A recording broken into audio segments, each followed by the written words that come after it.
Hello and welcome to Coproduce Care. Today we have with us Issac Theophilos. He's the founder and director of Outstanding Care Homes, and as many people might know him, he's the author of How to Get to Outstanding, an ultimate guide for care homes. So I'm really excited to interview you, Issac. One, because we've never had so many questions before on a co-produced care chat.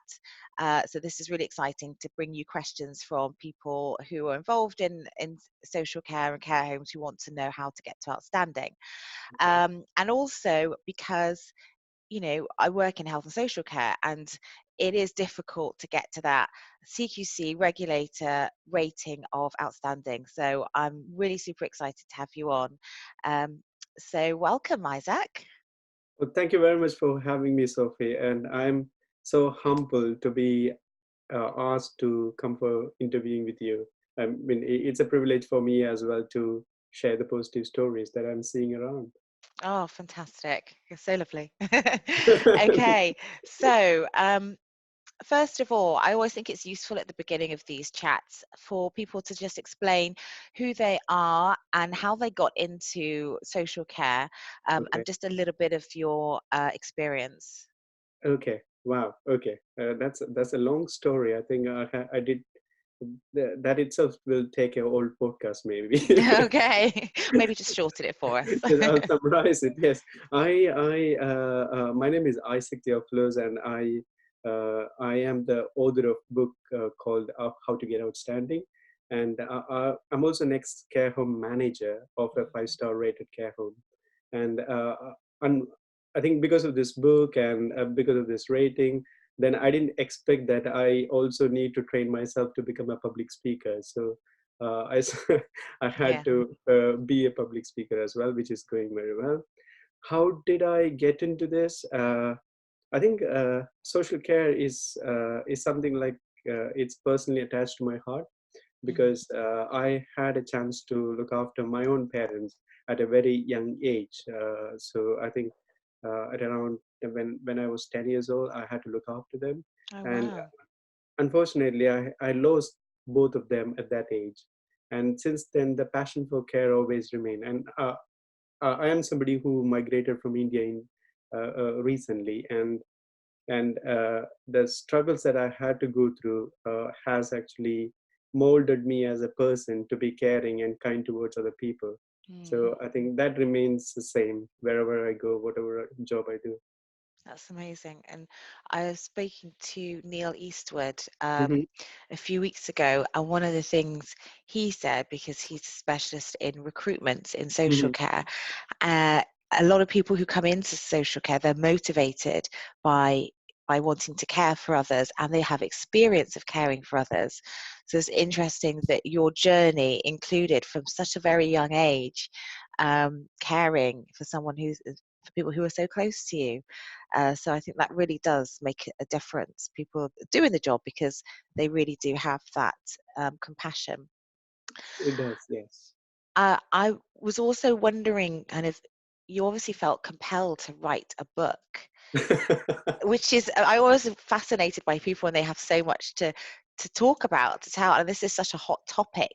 And Hmm. I found your book so interesting. I read it when I was on holiday, and you know, we've got a couple of care homes that are rated outstanding by CQC, but I put down 53 points that I Wow. needed to take back to the office when I got back from holiday. I was like, I can't wait to tell people we need to do all these things. So it was just fantastic. I learned so much. But also I thought, isn't it bizarre that, you know, you've been working in social care for so long, a lot of what you write about, it's almost like, well, that's a really obvious thing that I just don't even think of doing it. And then some of it is like, you know, evidence. You need to have a lot of evidence, and this is helpful. And it just made me wonder, why don't we have something like this already? You know, why is your book just so helpful? Because we just don't have anything like that. I mean, there's guidance from CQC, which is really good, but is it all just a bit too fluffy? Whereas yours is very direct. You know, I had all those lists and I knew I could action them straight away. It was great. What's Thank your you. take on that? I think first of all, I have to say I didn't write the book with the intention that people have to read it during their holidays or I'm just a girly swat. What can I say? and also some people say, oh, it's my bedtime reading. No, that was not my intention. The intention of the book was to use it as a guide while you're working in your care home and go through the checklist and make sure that you have covered all the aspects that you're supposed to cover. And if not, yeah, get on and do it. Yeah, So, absolutely. It's I think incredible. when the reason for writing it was because when we I think social care is overloaded with information Mm, on policies and guidance and regulations, but nothing actually tells you how to do things at the floor level. yeah. I think people want solution, the practical solution, rather than just another piece of guidance.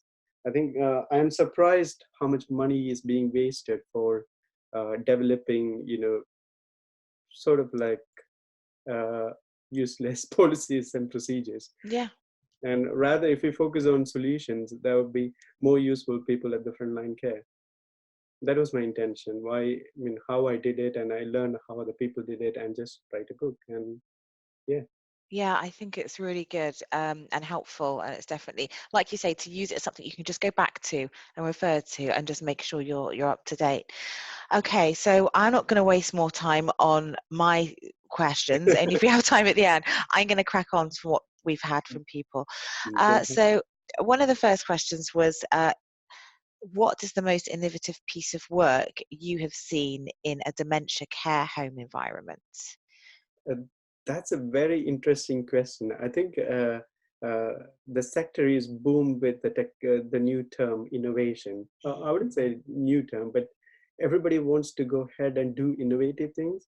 Mm, But when it comes to dementia care, I think I would say, uh, I think what is innovative as we decide is not innovative for that particular person, and it's more towards very individual to that person. So I think within a care home, what I would say that if your carer is able to like go with the dementia resident and make them comfortable or do any strategies at that moment in order to make them comfortable, I would call that as an innovation rather than having big things. You call it innovative, which is not specific to meet the particular needs of that person. So mm, if your frontline staff, say 6 of them are there, and if they are able to talk to the resident and reassure them in some ways, they feel, okay, this is a great idea, let's do this now, and let's make them comfortable. And that's what matters for that person. yeah. So it can be done in a different way. So for example, when I was a manager, there was a lady who used to get very anxious and worried. The only things that really matters her for is the music. So what I used to do was uh, so whenever she becomes like that, I take her for a ride, and then I put the song of Bing Crosby in my car, and Mm, then we go for a short ride, about 10-15 minutes, go to the near park and come back, and she will be a beautiful lady. I think that music sticks to her throughout the evening, so there's no sundowning. So it's little things, knowing the person and doing little things, and it's not really the managers who should do it. If you can translate that habit to your frontline staff, that's where the mm. success is. That's really interesting. There's so much in that example as well, because you are doing that personalized care. It's about knowing the person.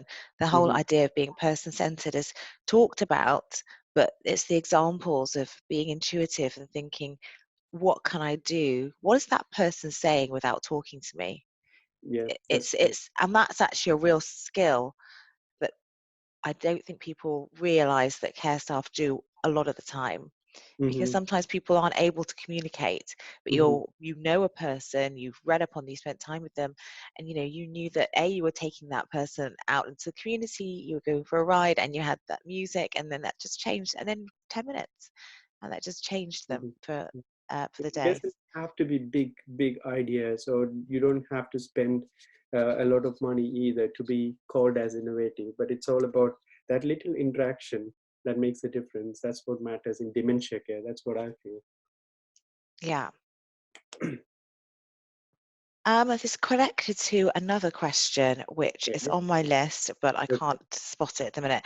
But someone did ask, the question of, do you think that you should, in order to try and get to outstanding, do you think that you should be just doing, or a manager should be just doing one big event or one big thing that maybe gets a lot of attention, Mhm, or is it lots of different things that you should be building up in your organization?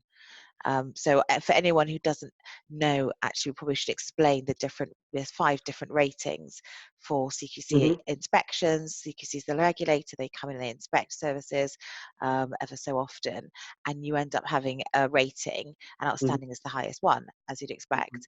mhm. Um, so getting to that outstanding, is it just the one thing, or is it just lots of different things you need to keep doing? Oh, that's an interesting question. I did a bit of research when I was out of actually my manager's job, and I wanted to find out the pattern of how different care settings are achieving outstanding. And then I realized that when it goes towards more corporate side of things, that tends to be the pattern where they do some big events focusing on one or two or three clues Mm. to get a rating of outstanding on well led and responsive. Ah. I mean, I think, and when it comes to smaller independent providers, they focus on more subtle things that makes a difference on a day-to-day basis, and they build it up evidences so that that will be outstanding as well. So I think I would prefer the second option because the other option is not sustainable. So you are doing that mock-up thing in order only to get outstanding, but Yeah. if yeah, I mean, I've been to outstanding care homes where the staff doesn't feel that they are outstanding, which is the saddest thing that you want to have in your care home, because outstanding is more about, you know, everybody feeling proud about the service and working towards that mission. And when you Mm. actually get an outstanding, it's an amazing proud to have achieved it. But yeah, when you don't have that, then there's no long standing vision there, so people don't take it in properly. So I would prefer, you know, it's very individualized, it's very person centered, focus on people, do amazing things for the people to make a difference in their life, record it. And it's not only the managers, or it's not only it's not only for the mission of the managers, it's everyone in the building. It doesn't matter what role they do go over and beyond. And then you create a structure of, you know, as an organization together, you do amazing things. So Yeah. so yeah, in the other area where you plan things, you do few things as a pattern, and then you get outstanding, that manager moves on and everything goes down quickly. Mm. So in the second scenario, you know, you have this everybody's mindset remaining positive and going over and beyond. So one change of person will not really affect that sustainability. That's really a Does that make point. sense?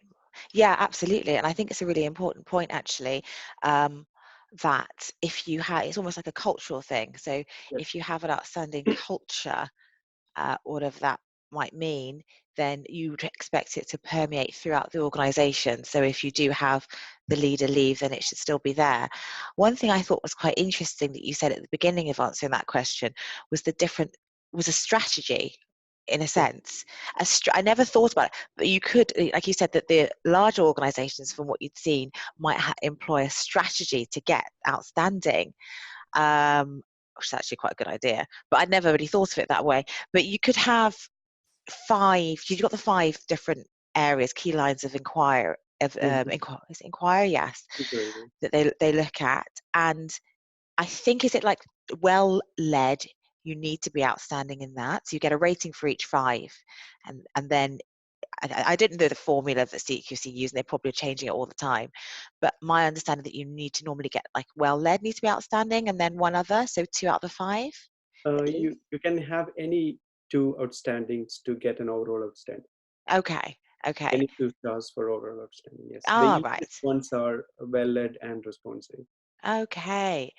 So it almost feels though a little bit disingenuous then when people are thinking, right, we're just going to go for these 2 out of the 5. Like you said, if you just want to try and create the stories for people and you're building it from the ground up, that's where the good care throughout the organization is going to be. Yeah. Um, Okay, and another idea, or one question that somebody has on Facebook, and Melanie asked, if you are a manager Mm-hmm. and you have some really good ideas and you want some autonomy over the way that you manage the care home, Mm-hmm. but you have, you're accountable to the provider, the care provider who employs you to manage the service. How do you encourage them to give you more autonomy as a manager to do some of the changes that you want to do? Have you ever come across a situation where you've got those two different, might be different personalities, or just the manager wants to do something but their Mm-hmm. hands are tied? Mm-hmm.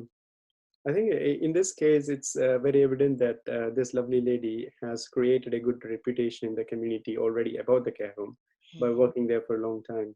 But there are two sides of the coin here. Providers have the legal responsibility under Regulation 17 to monitor the care. So if a new care home manager comes in, which is very new to the job, then the owner will have to uh, be sort of like micromanaging on first 3 months just to see how things are working, and okay. then once that person meets the standards of the owner, then they feel like, okay, I need to step back a bit. Now we can give the autonomy. And in other cases where if like people like this manager, if they're really experienced and their intention is right, and they want to do the right thing for the service users, then they should be given autonomy as well. But what I see is, these are two end of the spectrum, and in order to get the right balance, it's very important. So sometimes it moves towards one direction and then it affects the relationship, and Mm, sometimes it goes to the other direction. The provider disengages completely from the day-to-day running or monitor the service, and then there results are quality issues. So it's finding that right balance, and there's a lot of personality issues there. There's a lot of mindset issues. There's something about quality framework or governance. How do you see that, how do you make sure the manager has done the job properly? So there's lots of factors coming into it. I think it's I don't have a straightforward answer for that. If the manager has the right mindset, the owner should recognize that and let them do what they should be doing. But at the same time, from a distant point, they should be seeing what is going on, because ultimately they are responsible for what's happening in their care home as well. yeah. So, in a sense, you've got different people with different perspectives and different priorities. Mm-hmm. So, there's that fear that you could be legally accountable as Mm-hmm. the provider, as the owner of the organization. So you might be maybe risk averse with change, or the other way around. And then you've got the manager who just wants to get on and is really enthusiastic. So, but they're just coming from different places. So sometimes it's inevitable you're going to have that clash. Mm-hmm. But it's just something to work out, I suppose. It's very common in the industry. It's Right. very common, and that results in a lot of disruption within the service too, which is very sad. Yes, and also you almost want a bit of harmony between the two, Yes. because it would feed off on the rest of the staff team a little bit. Hmm. Hmm. Um, so yeah, that is a difficult one, I think. And moving on to inspection Hmm. specifically, somebody asked a question about what do you do if your inspection only lasted a few hours and you Wow. can't get hold of the inspector for over a month. So you've had your inspection, it hasn't lasted very long, and then there's tumbleweed, and you're there feeling very nervous. Wow.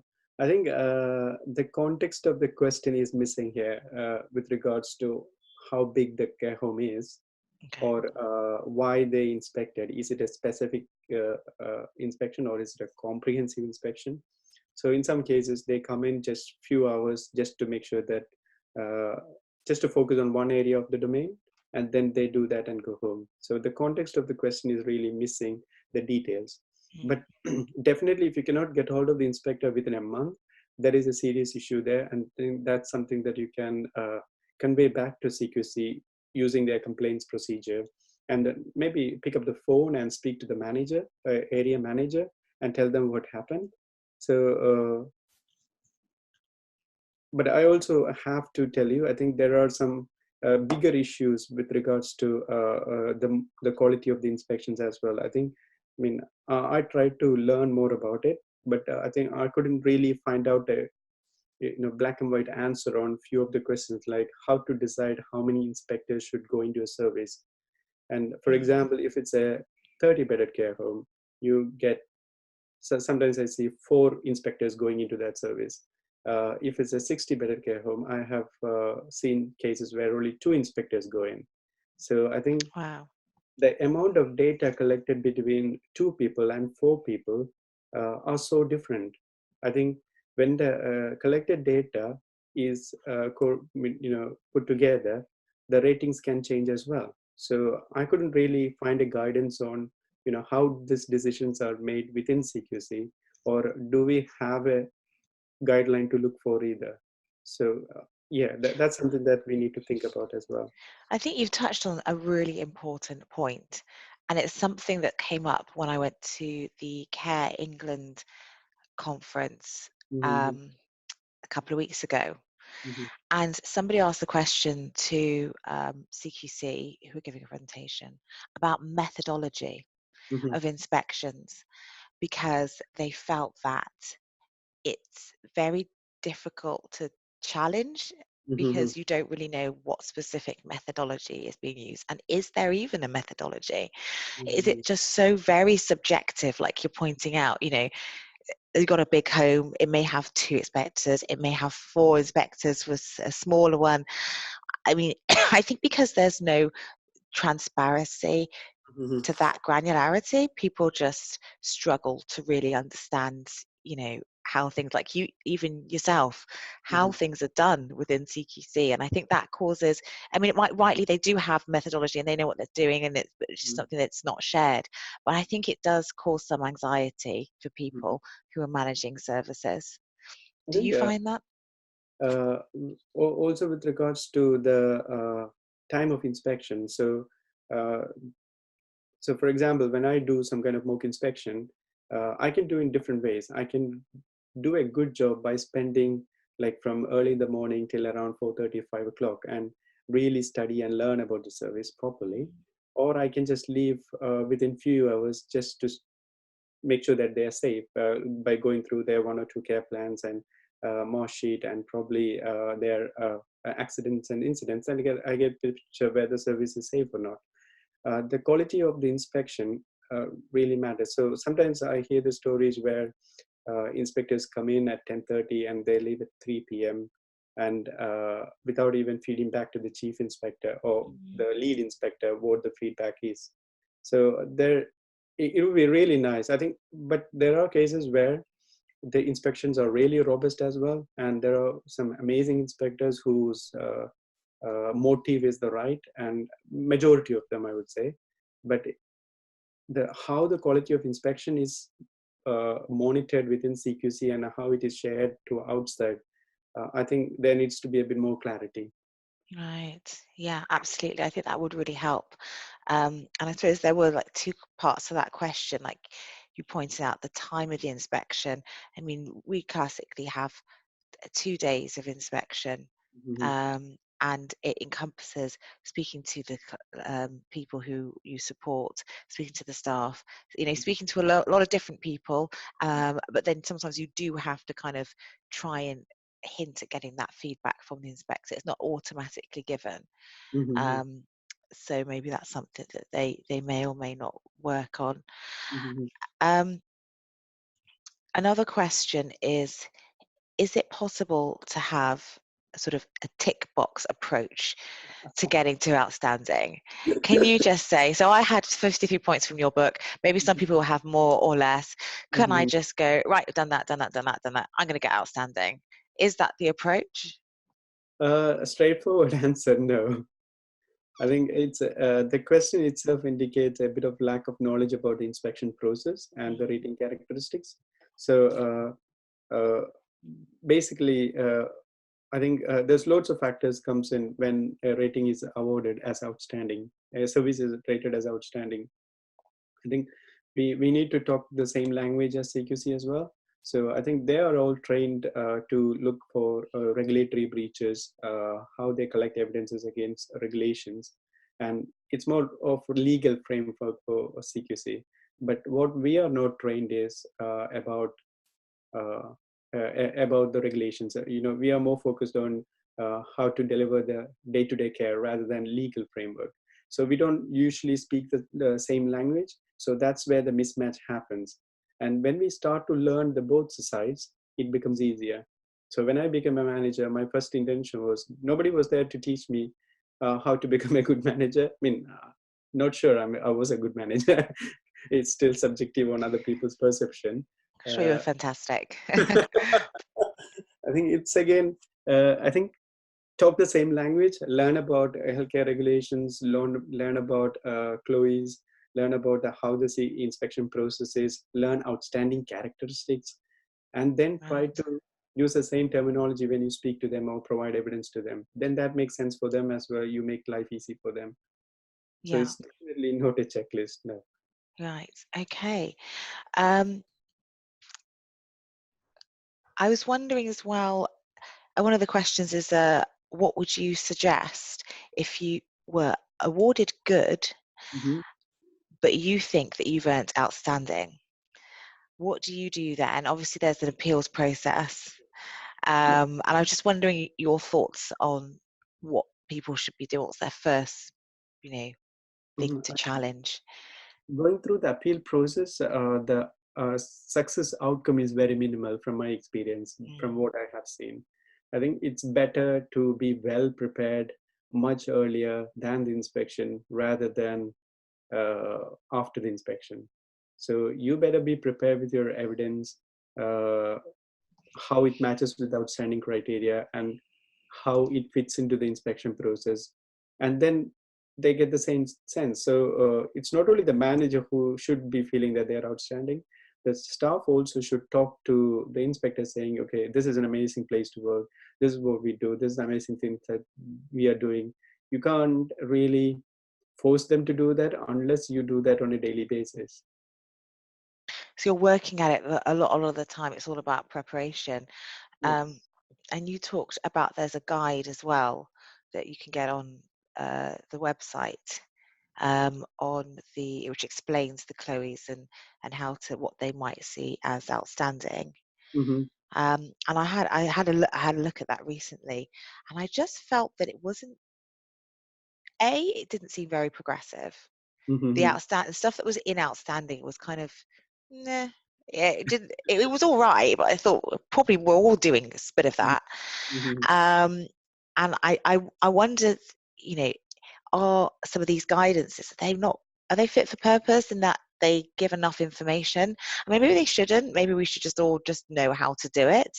Mm-hmm. Um, but I think that's what some people struggle with, is the detail of exactly what do you mean. I actually think that in the state of healthcare, Mm-hmm. um, and adult social care that CQC put out earlier this year, I think it was in October, Mm-hmm. that had some really good pointers. I think it was that report that gave examples of what some people who were doing outstanding work were doing, Mm-hmm. and some really good examples of working collaboratively and things like that. But some of the other guidance isn't particularly helpful. Mm-hmm. Um, if you're a provider and you're looking at it and you think, I think I'm good, but what Mm-hmm. is outstanding? I don't get it. What do Mm-hmm. you think they can look at or go to outside of what's provided on the CQC website? I think it's basically, first of all, understanding the basics of regulations and Chloe's and CQC inspection process. So when I do an inspection, what I do is uh, I go into a care home. As soon as you enter the care home, there is a feel. The how the people approach you, how people welcome you. That itself give me a reassurance throughout the day. Okay, Yeah. how people are interacting. And then I will be walking into I usually start with a handover, listening to people how things are managed, and then I will look at what's happening in the manager's office to look at how robust the structure is. So if it's an outstanding care home, everything will be very systematized, everything will be organized. So as soon as we ask something, there is an answer straight away. They will give me, okay, here it is, look at it. Right. It's a very organized. And then you collect feedback from everybody around the table, and then you get a feel of, how the management is, how supportive the management is, how well led the organization is. Mm. And then I look at the care plans, I look at the medication. So really check if there is a breach of regulation in any of the areas. If I couldn't find any breach, that means, okay, great, this is a good care home. Okay, now the afternoon starts for me to look at the outstanding evidence. So I will ask them, okay, do you have any other evidence to show me? So if they give me the evidence, and if I look at it and see, okay, this sounds amazing. Okay, this can match with this outstanding criteria. So all you have to have is like 3 or 4 amazing examples, or you can have more as well. So one of the care home that I went to, they had this 5, 6 folders of amazing things, Wow. and they have been rated as outstanding as well. And I mean, there's no question; it's straightforward, outstanding. So they speak the same language. So Right. this is how it matters. So CQC makes sure that, okay, during the inspection process, you are actually meeting at least good. If they are not meeting good, they don't even look at the evidences or amazing things that you have done. So Mm. it's all about getting the basics right first, even before you start aiming for outstanding. So that's where the mismatch is. So getting the basics right, people are looked after well, well cared, well nourished, happy feeling, and then you move to the next level of having an amazing culture of going in over and beyond. It's very hard to explain, but when you start to focus on that, you build the evidence over the period of time, and the amount of evidence you will have is so much. Mm. Yeah, so it's about preparation, really. Yes. And also, I think that there's not enough focus put on how good is. I mean, good is good, and that's Mhm. positive. And I was just looking at some of the stats that, so community care, there's 5% of community care services that are rated outstanding, but there's 88% that are good. Mhm. And I think combined, that's not bad, that's decent. Um, in dom care, it's a tiny bit less, so 4% that are rated outstanding, 82 who are good. Mhm. Um, and the ones who have the lowest rating are residential care homes, where there's 3% who are rated outstanding and 82% who are good. Do Mhm. you feel that um, in certain services you see more outstanding characteristics than in other services? I don't know if you support services who aren't just residential care homes, whether you are in contact with community O- support. Only care homes, yes. Oh, okay, fine. But it seems to suggest a little bit that community services are getting a bit more, or able to gather the evidence of outstanding characteristics a bit more. So that's interesting. Um, Okay, so it's not just about being outstanding, it's also the flip side of it. So have you ever been to somewhere that's maybe inadequate or requires improvement, and they're saying, right, I want to get to outstanding? What Mhm. is there a actual really real difference when you go into those homes that you don't get the feel as to when you go into outstanding care homes? There is a massive difference. It's Okay. there is a massive difference. The amount of work they have to do to get out of that inadequate is like a 2-year process maybe. Wow. So it's sometimes I get to support this inadequate care homes. I think the whole reason why they were inadequate is because of the lack of leadership. I think it's a poor leadership that ended up in that result. I think in order to change, it can be sometimes the provider itself, and which is going to be very hard. If the Mm. provider are not receptive to changes, then it's going to be very difficult. But if it's a manager, you replace it with a better manager, and then you give systems and processes. Uh, yeah, so there is a massive difference. Yes. With the focus on managers, do you feel that some managers just feel the pressure? Because if you go to any talk where someone from CQC is talking, they'll always say it's all about, like you say, leadership and it's about managers. Do you feel that sometimes managers just get a lot put on them? Uh, yes, in some cases, and no in other cases. It's all about how we perceive the role of the manager is mainly to make sure that you meet the regulations from you meet all the fundamental standards, the 13 fundamental standards. So that is the role. I think when I go to some care homes, the managers do a lot of things which is taking their time away from to deliver fundamental standards. So Mm. for example, they're doing the invoice, they're doing the inquiries, they're doing all the administrative stuff. So from what I would love to see is a manager should focus only on the care side and make sure that on a day-to-day basis the care is done to the perfect high quality. Anything that is put on them uh, extra is a distraction to their job, and you Right. are actually risking the quality of the care. I think So you that's need really to good have better advice. systems where admin lady takes over a lot of headache from the manager so that they can really focus on day-to-day basis. So it's important that manager attend the handover daily. It's important that manager follow up on all the residents every day. It's important that manager speak to all the staff every day, say hello to everybody, wish them, and if they are unwell, okay, ask them what happened, or have that engagement on a day-to-day basis. So when the manager is stuck in the office, you can't do anything much. You're actually losing on quality, and in turn you are getting into a cycle of where you can't really pick up. So once you are Mm. into inadequate, it's very hard to pick it up unless you invest a lot of money on it. Right. So I suppose one of the tips to providers might be, look at the workload of your managers and see, are you providing the support for them to get out onto the shop floor and interact with people and have those person to person conversations and that visibility.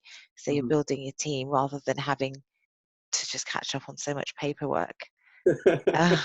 Which there is always a lot of paperwork, even when it's done on the computer and we're paper free. Mhm. Um, uh, what I, this might be a bit of repetition, but somebody did ask, what are your Mhm. top 5 tips for registered managers? And I'm also there on a lot of Facebook groups, so Yeah. I often come up with a lot of like they are having too much pressures. So Mm. I think I can give you only one tip. I think that Oh, changed my life. okay. Or as a manager, I think look after yourself to be a better manager. I Yeah. think managers are not good at this, so they have to really focus on their health, their well-being, their personal development, their learning and development, their knowledge, how to improve their knowledge. Even if you have 10, 20 years experience, that doesn't mean that, if you're not receptive to learning new things, hey ho, you're actually starting to end your career there. Yeah. So I think there's a point in, if you're not receptive to new ideas, new learning, go out and interact with other managers, learn more, or sign up for another course. The quality of a care home is equivalent to quality of the leadership.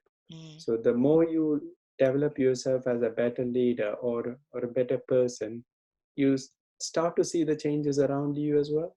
Yeah. So I think if if your mindset is too claustrophobic or whatever you call it, I don't know if it's the right word, then I'm sorry. I think you will find everything as a pressure. So I think one of the biggest one of my favorite book is Productivity Ninja, which is one of the I really loved reading this when it was launched, and that really changed the way in which I worked. And ah, I used to focus on like first 15 days of my manager job as focusing on things that I should be doing as a manager, and the rest 15 days of the month I focus on doing amazing works, so right. outstanding bits. So it's also about how organized you are, how simplified your systems and process. So focus on the man yourself, get better yourself, look after yourself. You can be highly productive. I think that's a really strong message. And I think a lot of managers will receive that and think that's absolutely what I feel. I need a little bit more TLC, some more time to really reflect on what I'm doing and, how I'm doing my work and my well-being. Because it's, like I said before, it's just so much pressure. Providers, they have a big responsibility to look after their managers too. Mm. So this person is actually managing a large amount of staff and actually sorting out their concerns on a day-to-day basis. So how are we looking after their emotional needs? That's very important. So sit with them and ask them, go make sure you sit and have a coffee with these managers rather than having a formal supervision.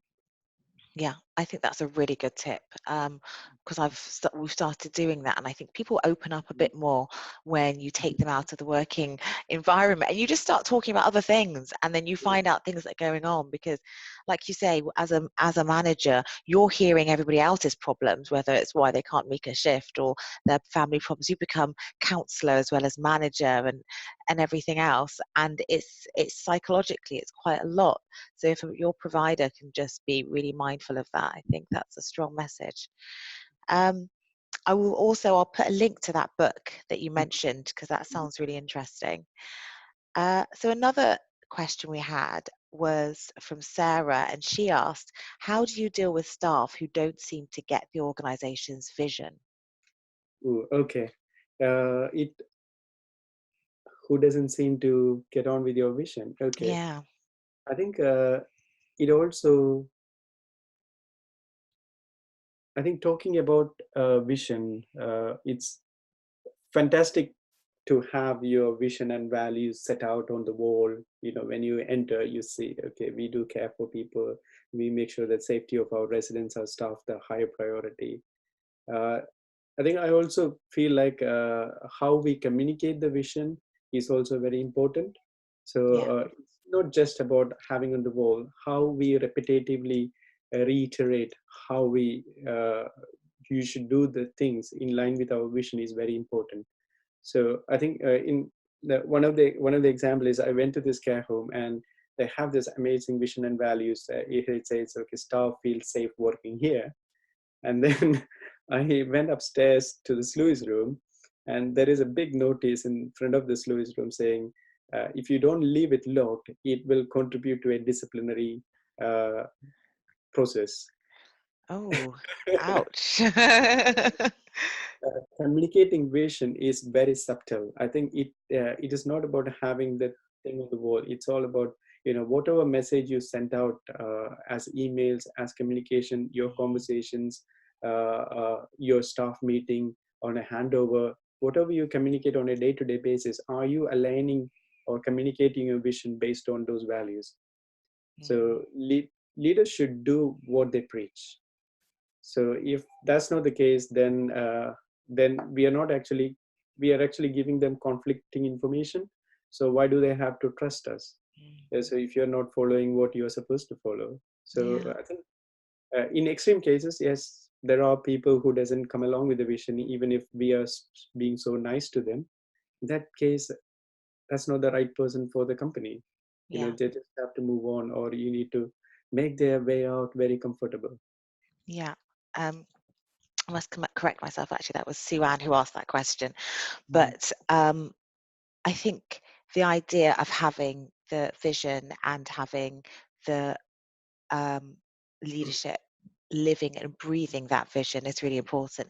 And also, it's an idea of like, so someone was talking to me the other day about psychological safety, where you can Mhm. just go to work and you can report that there's an issue or have an honest conversation and not feel that you're going to go through a disciplinary process, like you're saying, Mhm. and just being able to be open. So different ways about having it, vision and values, not just on the walls, but you're actually living and breathing them, which is a lot more difficult, I think. Because you might have a vision, but then you've got to communicate it and then you've got to practice it. So it actually can take quite a long time to see the end results. I don't know if you found that just implementing, especially if you have a new vision and Mhm. values, it takes Mhm. time to see everybody living and breathing them. Mhm. Um, is there a way, have you got examples of ways that people can get used to the values or communicate them better? Mhm. I think I used to, when I was a manager, I used to say, okay, we are here for delivering outstanding for care for our residents, and looking after our staff as well. So anything that doesn't fit, we will take action on it. So we were very strong about it, and anything that we have done, we stick to that value. And I think it took us like 1 hour, one year probably to accept, uh, for people to accept the fact that, okay, we need to up our game or else we need to find a new job. So it's raising the standards so that everybody knows that you're supposed to do a great job while you're here for people we care for, and also the staff who is working along with you. So the biggest example is, I think we are all in the social care sector, we are all tied up. I mean, any sector, we are all tied up with, when you become adults, we are all tied up with this policies and procedure. You stick to your policies to move your finger. So I went to a school other day for my daughter, and I saw it on the wall. They showed me this golden rules. So Ah, I can read it to you. Try your best in everything you do, and take pride in yourself and your work. Think of other people first. Be kind, caring, and helpful to others. Be polite and respectful to everyone in school. Be safe around the school, and take care of school environment. And yeah. I thought, I asked the child who was showing us around, a kid who was showing us around. He said, uh, if you don't do that, you'll have to stand in front of the class, Oh, or you'll have to go through a simple punishment. And uh, I thought, why do we need to have policies? Learn from children. These are the basic rule fundamentals of human life. Uh, yes. if you can't breathe through that every day, then Yeah. what's the point in having policies and procedures? Absolutely. What is the point of having policies and procedures? That's a really good question, because who really does read every single one of them and know them inside out? I probably shouldn't say that, but okay. It really does. If So it matters and think goes to a legal framework, yes, it matters. yeah, yeah, On a day-to-day basis, the fundamental principles of any human in the world is to look after each other and be kind and caring and respectful and dignified. It doesn't matter who they are, and if not, uh, get it right or else leave. yeah. I think that's a really good point. I always am a little bit dumbfounded why we have certain drives for certain initiatives like dignity in care and compassion in care, and you just think, isn't this a no-brainer? Isn't this the whole reason why we're doing it, to be compassionate and to give us dignity? And I just think, where have we gone wrong in the system where we have to push for these types of values, and yet we're spending a lot of money on getting the administration right and the basics are being lost? Hmm. um, it always, yeah, I always find that one a troubling um, sort of trend. Hmm. So we've come on to the part of the interview. I never have my cactus here to say cactus questions, but we have a cactus in the office, and it's Okay. prickly questions about health and social care. Okay. Um, so I will kick off with our cactus question. The first one is, do you feel that CQC is fit for purpose? So I suppose the context around that might be, you have a lot of things on the news of abuses happening in care homes, and yet sometimes those care homes have only recently been inspected to be good, and Hmm. then the BBC or Panorama or someone goes in with a camera and there's just some shocking Hmm. images that Hmm. are all over the press. Hmm. Um, so as a regulator, what's Hmm. your take on that?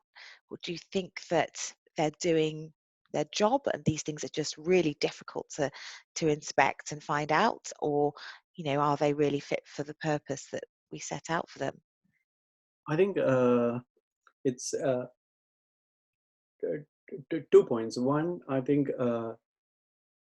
it has, I mean, CQC, the guidelines and the regulations, it's all something that I live and breathe in, Mm, because I think the regulations are fit for purpose. The way in which it is implemented, in some cases, it can be questionable. So again, they might have people issues as well, which they don't want to share with us. But I think it is, so if you look at the policies or guidelines, it's just to protect people and they get a better care as well. and and the way in which it's implemented is questionable, but fit for the purpose how it is implemented, should be questioned, and they need to improve as well as an organization. So sometimes it gets so bureaucratic, which is not necessary sometimes. So Yeah. Um, so the other question is, again, about inspections. Is there any point in challenging an inspection result? You mentioned that it's very unlikely, or that there's not many cases where an inspection is challenged and the result has been changed. So it's quite a drawn out process. Is there any point in even challenging it, do you think? if you have good evidence, yes. If you feel like you provided all the evidence on the day of the inspection and they didn't put in the report, yes, anything that is valid at the point of inspection, you can feed it back to the CQC. Yeah, But great. the problem is, you do the factual accuracy, you give this evidence, and then still you get back without changing anything. Mm, And then providers will have to spend a lot of money on league to challenge them legally, which is an extra strain on the system. So you're actually taking away that money which should have been used for, providing better care for people. yeah, that's a really good point. So it's almost to take a view on balance. Hmm. Is it worth going through with it? And the last one, which we're asking everyone, so it's a little bit of broken record, is about Brexit. How do you think Brexit may? I feel like everyone else is talking about it, maybe, so we should just ask the question: may or Hmm. may not affect the care home sector, which is what you're involved in. Even Boris Johnson probably doesn't know how to face Brexit. How come I? Well, your view. Do you think it might affect it in a, for the people, the care homes that you go into? I mean, it's the big unknown, isn't it? But Mhm. It is. I think, really to see the effects, I think it might take a couple of years, because mm, even if you have a deadline of people or migration being stopped, you still see the difference only after a few years time. So definitely, like London and Southeast and Midland, uh, London and Southeast area, especially in the care home sector, there's loads of European staff working. mm, So that will be a big hit for them if they right, can't continue to have people coming in. But on the other side, it's also good, because the care sector, government will have to uh, fund more money in the social sector, so that, as the demand goes up for the care staff, the demand goes up, the pay goes up as well. right. So I think, if you look at registered nurses a couple of years back, and they were paid like £11 per hour in 2011, and all of a sudden there was a big shortage of nurses, and then the migration uh, council, migration committee, they decided to make sure that anybody who doesn't earn more than 35,000 will not be allowed to stay here. So when that happened, all of a sudden the nursing salary went up. So if you look at the how much the care homes are paying, they're being paid around 17, 18, 20, and even 21 sometimes per hour. So there's good and bad as well in both the scenarios. Wow, that's really two really important points, I think. And you're the first person who's had a good answer to the Brexit question, or positive answer. Um, but also about the whole issue with staffing, that it won't affect some areas as Mhm. much as it geographically affects others. That's something that I hadn't really taken into consideration, but I think that's a really valid point. And yeah, and the fact that if it does go through, the government will have to respond to the increased demand and increase wages. Um, that's an interesting insight to that. So thank you. I think we've come to the end now of our co-produced care chat. Thank you so much, Isaac. I really, really enjoyed it. I've been jotting down notes as I've been going along. Thank you. You're very good in sharing the great knowledge and experiences of what you're doing at the moment. And I know you've been at the Care Show recently, you've talked, and in other areas. If anybody wants to see you talking again, is there anything coming up in the new year? I I do give regular speeches during the place where I live, West Essex County Council, West Okay. Essex Partners in Care. I do regular speeches during their managers forum. But the next year, there are conversation on different speaking sessions, but nothing. It's all in the pipeline. And Helpless Care Show will be one of the biggest ones. I will be Okay. speaking. Yeah, I think it's Great. also finding time to do everything. I know it's just, I mean, I think it's great that you're sharing all this knowledge, and it's just amazing. But yeah, I don't know how you do it. It's incredible. But anyone who can't get to those shows, obviously you've got your book, How to Get to Outstanding, which anyone can get from Amazon.